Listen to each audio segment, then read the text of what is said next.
وہ جہاں دیکھتا ہے کہ معاملہ ہلکا ہے تو وہاں وہ گرم خون جلال میں، اور جہاں دیکھتا ہے کہ سامنے والا تگڑا ہے تو وہاں وہ گرم خون فوراً ٹھنڈا ہو جاتا ہے۔ حوصلہ پیدا کریں، زندگی حوصلے مند لوگ جیتے ہیں، جو حوصلے مند نہیں ہوتے وہ تو زندگی کا ایک سال لطف سے نہیں جی پاتے۔ حوصلہ کریں، مسکرائیں۔ میرے نبی پاک صلی اللہ تعالی علیہ وسلم نے نا عثمان بن طلحہ کعبے کی چابی ان کے پاس ہوتی تھی، حضور نے ایک دن فرمایا عثمان، اچھا یہ نہیں تھا کہ عثمان خاص لوگوں کو چابی کعبہ کھول کے دکھاتے تھے، بلکہ ان کو قریش کی جانب سے یہ حکم تھا کہ جو بھی تجھے کہے تو نے کعبے کا دروازہ کھول دینا۔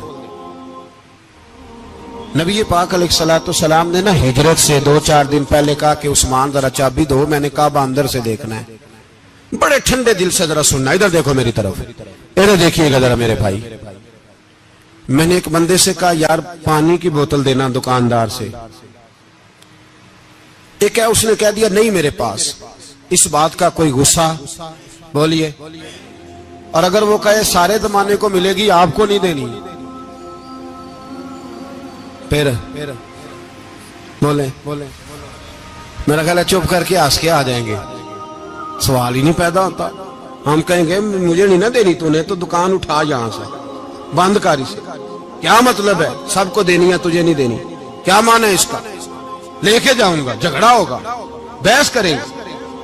عثمان بن طلحہ سے حضور نے فرمایا دروازہ کھولو، کعبہ دیکھنا ہے۔ عثمان کہنے لگا میں ساری دنیا کو دکھاؤں گا، آپ کو نہیں دکھاؤں گا۔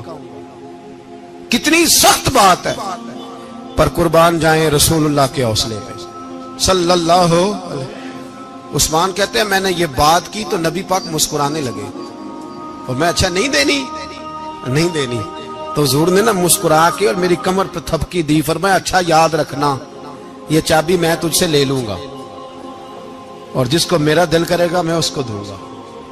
عثمان کہتے ہیں روز رات کو نبی پاک کے یہ جملے میرے کانوں میں گونجتے تھے کہ حضور نے فرمایا۔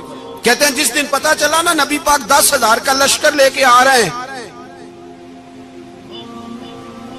تو ابو سفیان میٹنگیں کر رہے تھے، مکے کے سارے سردار تیاری کر رہے تھے، اور میرے کانوں میں ایک ہی لفظ تھا کہ حضور نے فرمایا میں چابی لے لوں گا، پھر جس کو میں چاہوں گا اسے دوں گا۔ عثمان کہتے ہیں حد ہو گئی، وقت گزر گیا، حضور آ گئے، طواف فرمایا، اور طواف کے بعد میرے نبی پاک علیہ السلام نے فرمایا بلاؤ نا ذرا عثمان کو۔ عثمان کہتے ہیں میں چابی لے کے آیا تو دوسرا جملہ کوئی نہیں۔ ساڑھے نا کوئی بندہ مشورہ دے وہ دی نہ منیے تے جے کام مونجو ہو جائے نا، جن جو نے مشورہ دیتا سی تے وہ نال ہی غوث پاک بن جاندا ہے، تینوں آکھیا سی نا، فوراً ہی داتا علی اجمیری ہو جاندا ہے۔ وہ کہندے تینوں پتہ نہیں میں کڈا ولی اللہ، تینوں میں آکھیا سی میں انج نہ کر، اور بندہ پریشان ہوتا ہے کام الٹ ہو گیا، اور لاگوں آکھی جاندا ویکھو جی میں تے تانوں پہلوں ہی آکھیا سی جی۔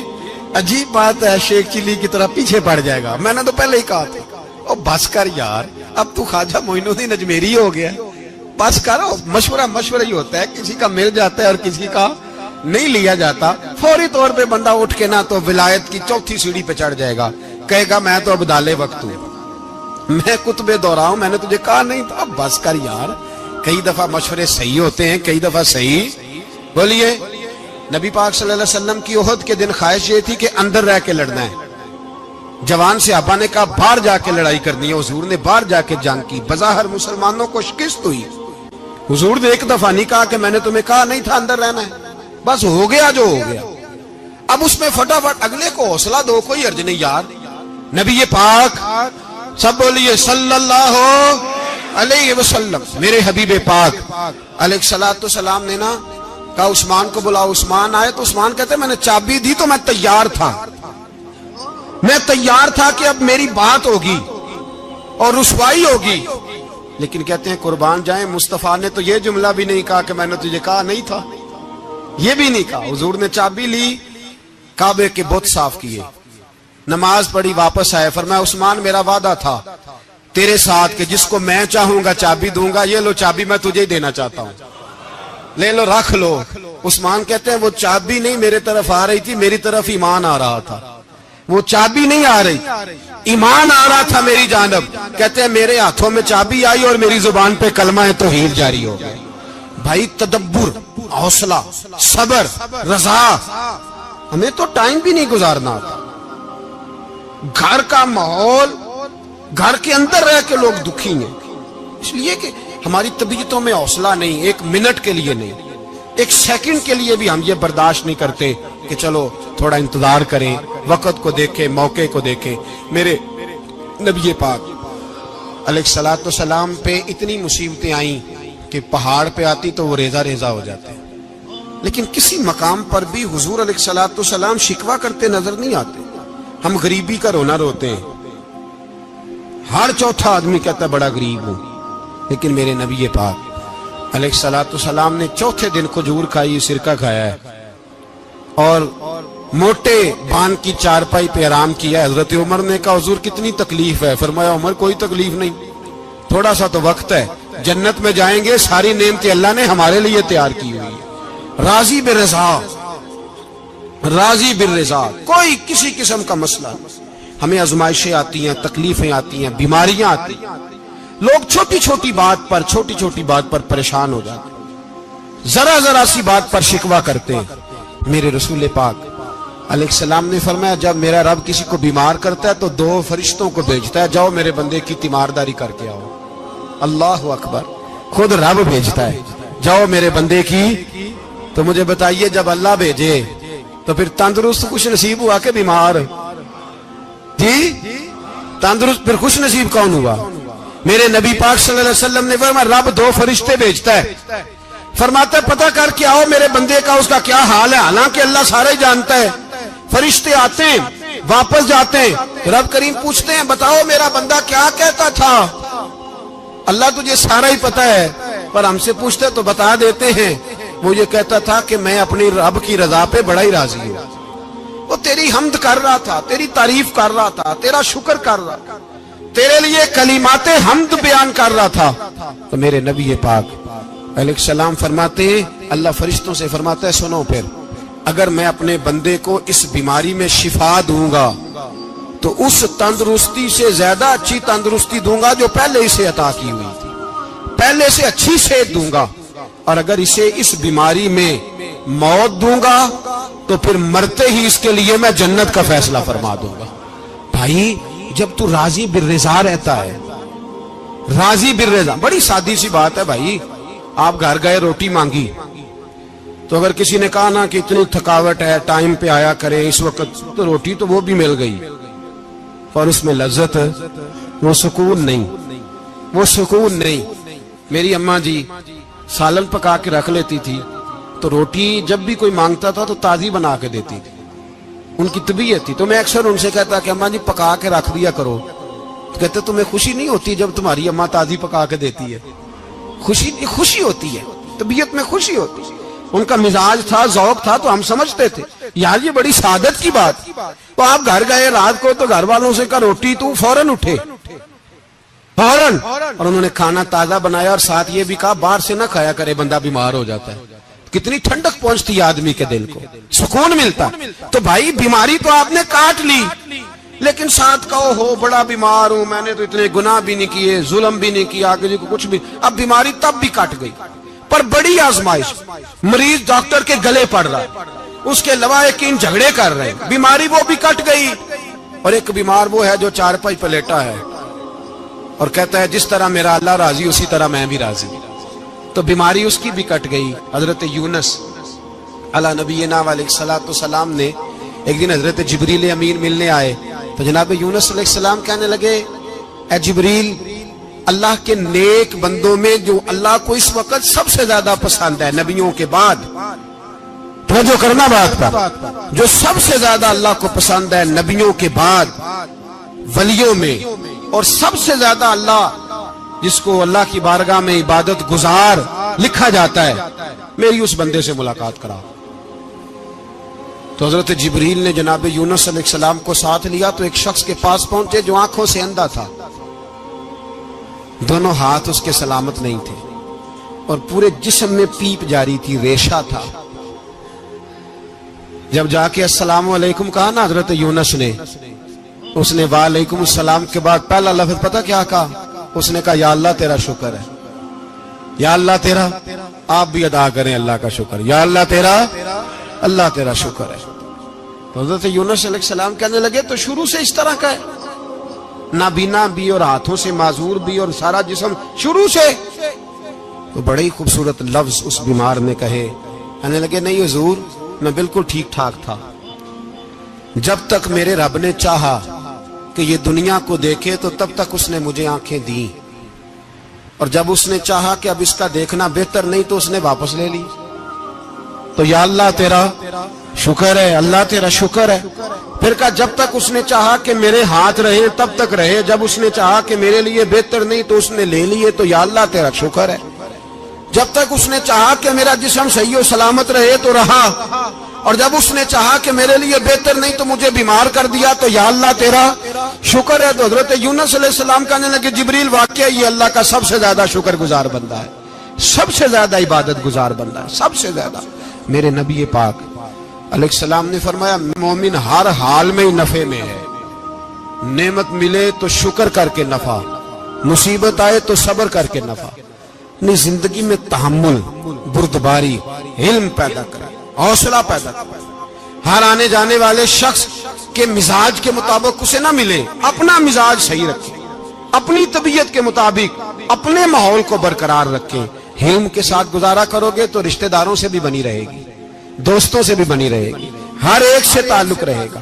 اور اگر آپ کے اندر یہ حوصلہ نہیں تو پھر سارے معاملات پریشانی کا شکار ہو جائیں گے۔ یہ تو آج کا مضمون تھا۔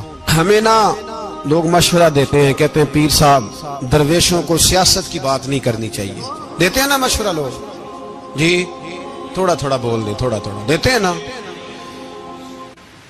اگرچہ ہم ان کی بات نہیں مانتے، اس لیے کہ اقبال نے کہا تھا جدا ہو دین سیاست سے تو رہ جاتی ہے چنگیزی، جدا ہو دین سیاست سے تو۔ اور پہلا فکرہ یہ ہے کہ جلال بادشاہی ہو یا جمہوری تماشا ہو، جدا ہو دین سیاست سے تو رہ جاتی ہے۔ اس نے کہا جب سیاست اور دین علیحدہ علیحدہ ہوتے ہیں تو چنگیز خان اور ہلاکو خان پیدا ہوتے ہیں۔ سیاست جب تک مسجد کے اندر رہتی ہے تب تک پاک صاف رہتی ہے، وہ گندی ہوتی تب ہے جب مسجد سے نکل جاتی ہے۔ حضرت علی کے زمانے تک مسجد میں رہی، پاک صاف رہی، یزید باہر لے گیا تو گندی ہو گئی، حضرت عمر بن عبدالعزیز دوبارہ مسجد میں لے آئے تو پھر پاک ہو گئی۔ لیکن پھر بھی ایک ساتھی نے مجھے کہا تو اس کی بات میں، سب کی باتیں نہیں مانتا، اس کی بات میری سمجھ میں آئی۔ وہ کہنے لگا جی اصل بات یہ ہے کہ سیاسی تبصرے تجزیے ہم اخباروں میں ٹی وی پہ جا کے بیٹھے، جا کے بڑی مہربانی میری طرف دیکھیں، وہ ہم سنتے رہتے ہیں تو ہمارا دل کرتا ہے مسجد میں صرف ہم رسول اللہ کا پیار ہی سنیں۔ تو میں نے کہا یار تیری بات دل کو لگتی ہے، یہ بات صحیح ہے، چلو یہ نیت اچھی ہے، یہ تیرا نظریہ ٹھیک ہے، مان گئے ہم۔ میں چلا گیا دکاندار کے پاس اور میں نے اس کو جا کے کہا کہ گاڑی کا انجن کھولو، اس طرح کرو، اس طرح۔ اس نے کہا مولانا آپ جا کے نا گھر تو فقہ کی کتاب کھولیں، اس لیے کہ گاڑی کے انجن کے بارے میں آپ کو معلومات، یہاں اگر آپ نے یہ کام کرنا ہے تو اس کو پڑھیں، کسی استاد کے پاس ورک شاپ پہ آئیں، آپ کے ہاتھوں کو، منہ کو، چہرے کو مٹی لگے، دھواں لگے، گریس لگے، پھر آپ کو پتہ چلے گا انجن کیسے کھلتا ہے۔ صحیح کہہ رہا ہوں؟ نہیں صحیح کہہ رہا؟ دعا گلاں تو یہاں کر چڑی جے، صحیح کہہ رہا ہوں جی۔ اگر مولوی کو اجازت نہیں سیاست کی بات کرنے کی، اور مولوی کو اجازت نہیں کہ انجن کی بات کرے، تو سیاستدان کو اجازت ہے دین کی بات کرنے کی؟ یہاں تو وہ آئے نا مدرسے میں پڑھے، پورا دین حاصل کرے، پھر وہ بولے تو پھر تو ٹھیک ہو گیا۔ لیکن جب اسے سورۃ اخلاص بھی سیدھی نہیں آتی تو فتوے دینے کی اس کو ضرورت ہے کوئی؟ بولے نا یار کیوں چھیڑتے ہیں سیاست؟ ہم نا پچھلے جمعے جلوس نکالنا چاہ رہے تھے ختم نبوت کی ترمیم کے حوالے سے، حکومت وقت نے کہا کہ ہم واپس لیتے ہیں، تو میرے بہت سارے دوستوں نے کہا جی نکالنا چاہیے، انہوں نے کیا کیوں؟ میں نے کہا یار لوگوں کو بھی پریشان نہیں کرنا چاہتے، ہماری اپنی سڑکیں ہیں، کسی کو بس ٹھیک ہے، انہوں نے واپس لے لی تو بات ختم ہو گئی، ہم مان گئے، تسلیم کر لیا۔ اتنا ہمارا مطالبہ ہے کہ اس آدمی کو ضرور سزا دو جس نے یہ ترمیم کی ہے، لیکن ہم نہیں کرتے، کوئی نہیں نکلے، نہیں نہ نکلے بولے ہیں۔ تو وزیر قانون صاحب کو کیا مصیبت بنی ہوئی ہے نیا فتویٰ دینے کی؟ کہ ہے کوئی شوق انہیں دینا چاہیے فتویٰ؟ کہتے نہیں نہیں مرزائیوں میں ہمارے درمیان تھوڑا ہی فرق ہے. مجھے یوں لگتا ہے کہ یہ جان بوجھ کر کوئی نہ کوئی ایسی شرارت کرتے ہیں جس سے لوگ اشتعال میں رہے. جان بوجھ. حلم، حوصلہ، صبر ذات کے بارے میں تو ہے، لیکن اگر کوئی رسول پاک کی بے ادبی کرے تو پھر حوصلے کی بات ہے ہی نہیں. پھر تو جہاد کی بات ہے. اور میں دیانتداری سے مسجد میں باوضو بیٹھ کر جمعے کے دن مشورہ دیتا ہوں حکومت کو اور وزیر قانون کو مشورہ دیتا ہوں کہ نہ فرعون کی حکومت ساری زندگی رہی، نہ نمرود رہا، نہ جاج بن یوسف رہا، نہ یزید رہا. اور یار درباری بن کے حکمرانوں کی چاپلوسی کرتے کرتے تم یہاں تک آ گئے ہو کہ اب نبی پاک کی عزت کو ہاتھ ڈالنا شروع کر دیا ہے. اور آپ یقین کریں سیاسی جماعتوں کا اتنا برا حال ہے کہ ان کے لیڈر کے بارے میں کوئی بات کرے تو پاگل ہو جاتے ہیں یہ احتجاج کر کر کے. اور اس نے ڈائریکٹ کہہ دیا کہ ختم نبوت کا مسئلہ ہی کوئی نہیں، جو دین کی بنیاد ہے کسی کو پرواہ نہیں. مجھے تو ان لوگوں کی فکر ہو رہی ہے جن لوگوں نے انہیں ووٹ دیے ہیں، وہ اللہ کو کیا جواب دیں گے. اور یہ اللہ ماشاءاللہ ساری سیاسی جماعتیں اس طرح کی. اور میرا وزیر قانون صاحب کو بھی مشورہ ہے کہ زندگی بڑی تھوڑی ہے، بڑی تھوڑی. اللہ سب کو معاف کرتا ہے، اپنے رسول کے غداروں کو معاف نہیں کرتا. اور یہاں تمہاری گاڑیوں پہ جھنڈے لگے ہوئے ہیں، وہاں بھی تمہارے جھنڈے لگیں گے، پر اس لیے لگیں گے کہ یہ غدار ہیں ناموس رسالت کے. یہ جھنڈے لگیں گے. شرم کرو اور ڈر جاؤ، بس کر دو. تمہارے منہ میں اب دانت پورے نہیں رہے. کوئی شوگر کا مریض ہے تو کوئی بلڈ پریشر کا، تو کوئی ہارٹ کا، تو کوئی کینسر کا. شرم کرو اور اپنی قبر کی بھی تھوڑی سی فکر کرو. بتاؤ پاکستان کے کتنے صدر گزرے، وزیر اعظم گزرے، تو ان کی قبریں کہاں ہیں؟ کوئی جاتا ہے ان کی قبروں پہ؟ کسی کو خبر ہے؟ کیوں اپنے لیے جہنم کٹھی کرتے؟ سارا کچھ دنیا داری رہ گئی ہے، سارا کچھ صرف یہی رہ گیا. حضرت ابو بکر سردار تھے، حضرت عمر سردار تھے قبیلے، حضرت عثمان سردار تھے. انہوں نے سرداریوں کو ٹھوکر مار کے رسول اللہ کے قدموں میں بیٹھنا پسند کی. سرداریاں چھوڑ کے غلام بن گئے. تم سرداریاں بچانے کے لیے رسول اللہ کی غداری کرتے ہو، شرم نہیں آتی؟ اور قوم شکوہ ہے مجھے ان لوگوں سے جو مولوی تو کہہ دیتے ہیں تو سیاست نہ کر، اور کسی سیاستدان کو منع نہیں کرتے کہ جب تجھے سورت فاتحہ بھی نہیں آتی تو تجھے کس نے اجازت دی ہے اتنی بڑی بات. اور میں نے پچھلے سے پچھلے جمعے بھی کہا تھا، پھر کہتا ہوں اور آن دی ریکارڈ کہتا ہوں، مرزائی کل بھی کافر تھے، آج بھی کافر، اور قیامت تک. اور جو ان کے کفر میں شک کرے وہ بھی، اور پکا بے ایمان ہے، کافر ہے. وہ وزیر قانون ہو یا صوبائی ہو یا وفاقی ہو، من شک فی کفر ہی فقط کفر. جو مرزائی کے کفر میں شک کرے وہ بھی کافر ہے. ہمارے رسول آخری رسول ہے. ہم کسی کو یہ اجازت نہیں دیں گے کہ وہ ختم نبوت میں رکھڑا ڈالنے کی کوشش کرے. ہم کسی کو یہ اجازت ہے. اور تم نے قوم کو لوٹا، لوٹتے رہو. اب ایمان پہ ڈاکے تو نہ ڈالو. تمہیں دولت لوٹ کے پیٹ نہیں بھرا، اب ایمان لوٹنا شروع کر لیا ہے. تمہارا فیکٹریاں لوٹ کر، قومی خزانہ لوٹ کر پیٹ نہیں بھرا. بھائی مانو اب دین بیچ کر اپنی حکومتیں پکی کرو گے. اور وہ لوگ بھی تیار ہو جائیں جو ان بے ایمانوں کو منتخب کرتے ہیں. ان سے بھی سوال کرے گا ختم نبوت کا موضوع قیامت کے دن کہ تم بتاؤ.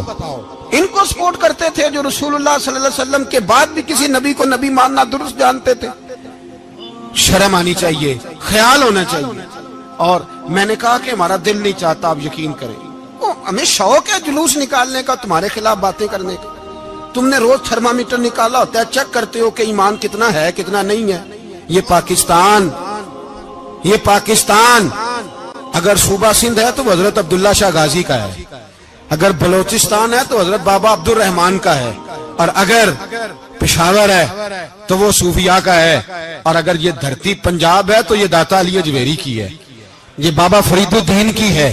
اس میں کسی غدار کو قبضہ کرنے کی اجازت بالکل نہیں ملے گی. اور ہم وہ لوگ بھی نہیں جو چپ کر کے اندر سوتے رہیں، قوم جو کرتی ہے کرتی رہے، ہمیں پرواہ نہیں. نہ ایسی کوئی بات نہیں.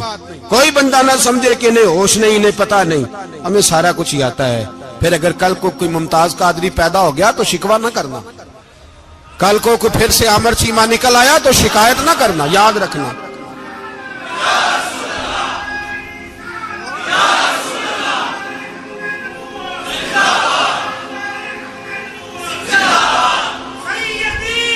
تو میرے بھائی کھول کے بولے یا نبی رسول کے صلی اللہ۔ تو یہ مشورہ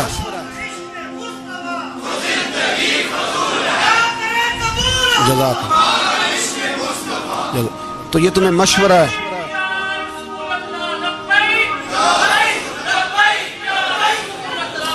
میری بات سنیں، یاد رکھیں، یہ لوگ بعد میں پچھتاتے ہیں، پھر مناظرے کراتے پھرتے ہیں، اس نے صحیح کیا کہ غلط کیا، پھر انہیں ہوش آتی ہے بعد میں، پھر ان کے ہواری نکل نکل کے میدانوں میں دلیلیں دیتے ہیں۔